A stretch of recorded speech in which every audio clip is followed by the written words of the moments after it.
ಬರಲ್ವಾ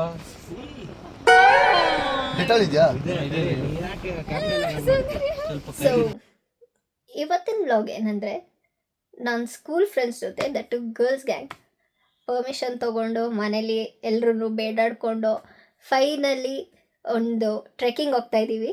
Kodachadri trekking. Very very excited. ಬರೀ ರೀಲ್ಸಲ್ಲಿ ನೋಡಿದ್ದು ಆಯಿತು, ಕೇಳಿದ್ದು ಆಯಿತು. ಫೈನಲ್ ಆಗಿ ಇವಾಗ ನಾನು ಗರ್ಲ್ಸ್ ಗ್ಯಾಂಗ್ ಜೊತೆ ಹೋಗ್ತಾ ಇದ್ದೀನಿ. Very much excited. ನೋಡೋಣ ಹೇಗಿರುತ್ತೆ. Pickup number 1, pickup number 2. Hi guys. Journey started. Bus break down ಆಗಿಬಿಟ್ಟು 1 ಅವರ್ ಡಿಲೇ ಆಗಿದೆ. ಆವಾಗ ಇನ್ನು ಮಸಾಲೆ ಪೂರಿ 4 ಜನ ಪೂರಿ ಆಯಿತು. ಇವಾಗ ಕಾರ್ನ್ ಅಂತೆ. ಹಾಗೆ ಬಸ್ ಜರ್ನಿ ಸ್ಟಾರ್ಟ್ ಆಗಿದ ತಕ್ಷಣ ಸ್ವಲ್ಪ ಡ್ಯಾನ್ಸ್ ಮಾಡಿಕೊಂಡು ಎಂಜಾಯ್ ಮಾಡಿಕೊಂಡು ಎಲ್ಲ ಸ್ಟ್ರೇಂಜರ್ಸ್ ಜೊತೆ ಇನ್ನೇನು ರೀಚ್ ಆಗಿಬಿಟ್ವಿ. ಬಟ್ ನಮಗೆ ನಮ್ಮ ಗೈಡ್ ಹೇಳೋದು ಮರ್ತೋಗ್ಬಿಟ್ಟಿದ್ರು. ಬಟ್ ಅಲ್ಲಿ ರೀಚ್ ಆದಮೇಲೆ ಚೂರು ಅಂದರೆ ಲಿಟ್ರಲಿ ಏನೂ ನೆಟ್ವರ್ಕ್ ಇರಲಿಲ್ಲ. That was a very very good part ಅಂತಲೇ ಹೇಳ್ಬೋದು. ಲಿಟ್ರಲಿ ಸಕ್ಕತ್ತಾಗಿತ್ತು. ವಿತೌಟ್ ಇಂಟರ್ನೆಟ್ ಏನು ಕಾಲ್ಸ್ ಬರೋಲ್ಲ, ಕಾಲ್ಸ್ ಹೋಗೋಲ್ಲ, ಒಂದು ಮೆಸೇಜ್. ಆ್ಯಂಡ್ ಇದು ನಮ್ಮ ಸ್ಟೇ ಆಗಿತ್ತು. ಸ್ಟೇ ಇನ್ ದ ವ್ಯೂ ಈ ಥರ ಇತ್ತು. ತುಂಬಾ ಚೆನ್ನಾಗಿತ್ತು. ಇಟ್ಸ್ ಲೈಕ್ ಫುಲ್ ಗ್ರೀನರಿ ಮಧ್ಯ ನಾವು ಸ್ವಲ್ಪ ಲಕ್ಕಿ ಇದ್ವಿ ಅನಿಸುತ್ತೆ. ನಮಗೆ ಮಾತ್ರ ನಮ್ಮ 4 ಜನ ಏನು ಹೋಗಿದ್ವಿ ಅವ್ರಿಗೆ ಮಾತ್ರ ಲೈಕ್ ಸಪ್ರೇಟ್ ಸ್ಟೇ ಥರ ಇತ್ತು. ವ್ಯೂ ಎಲ್ಲ ಎಂಜಾಯ್ ಮಾಡಿಕೊಂಡು ಹಾಗೆ ಟೈಮ್ ಆಗಿತ್ತು. ಸೊ ಟ್ರೆಕ್ಕಿಂಗ್ಗೆ ಸ್ಟಾರ್ಟ್ ಆದ್ವಿ.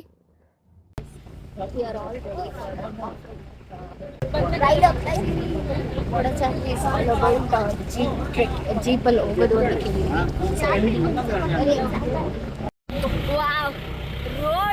ಓ ಮೈ ಗಾಡ್, ನೆಕ್ಸ್ಟ್ ಲೆವೆಲ್.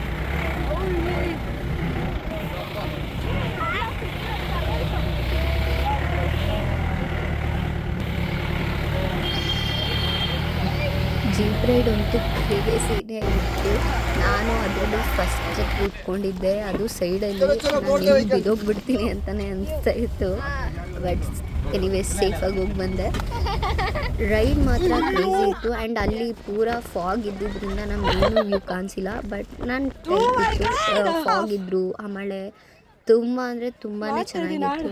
ಅದು ಮುಗಿಸ್ಕೊಂಡಿದ್ದ ತಕ್ಷಣ ಈಗ ಕೊಡಚಾದ್ರಿ ಟ್ರೆಕ್ ಆಯಿತು. ಆ್ಯಂಡ್ ಈಗ ಇಡ್ಲುಮನೆ ಫಾಲ್ಸ್ ಟ್ರೆಕ್ಕಿಂಗ್ ಸ್ಟಾರ್ಟ್ ಮಾಡಿದ್ದೀವಿ. ಅದು ಕೊಡಚಾದ್ರಿ ಆ್ಯಕ್ಚುಲಿ ಟ್ರೆಕ್ ಇರಲಿಲ್ಲ. It's just jeep ride. ಆಮೇಲೆ ಜಸ್ಟ್ 1.5 ಕಿಲೋಮೀಟರ್ ಟ್ರೆಕ್ಕಿಂಗ್ ಇತ್ತು.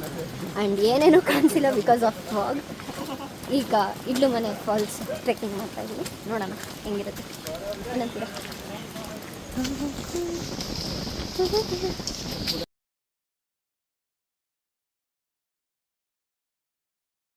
ವೈಬ್ಸ್ ಸ್ವಲ್ಪ ಬೇಗ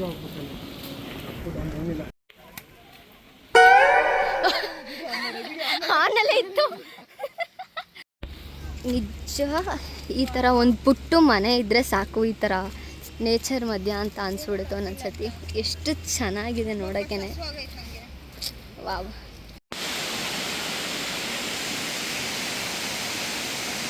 ಸೊ ಇಡ್ಲುಮನೆ ಫಾಲ್ಸ್ದಾಗ ಸ್ವಲ್ಪ ಕಷ್ಟನೇ ಇತ್ತು. ಫುಲ್ ಕ್ಯಾಪ್ಚರ್ ಮಾಡೋಕ್ಕೆ ಆಗಲಿಲ್ಲ. ಬಿಕಾಸ್ ಅಲ್ಲಿ ಫೋನ್ ತೆಗ್ದಿದ ತಕ್ಷಣ ಫೋನ್ ಮೇಲೆಲ್ಲ ನೀರು ಬಿದ್ದುಬಿಟ್ಟು ಬರೋ ಅಷ್ಟರಲ್ಲಿ ಫೋನೇ ಹಾಳಾಗಿಬಿಟ್ಟಿತ್ತು. ಚಾರ್ಜೇ ಹಾಕೋಕ್ಕಾಗಿಲ್ಲ, ಆ ಥರ ಆಗೋಗ್ಬಿಟ್ಟಿತ್ತು ಫೋನ್.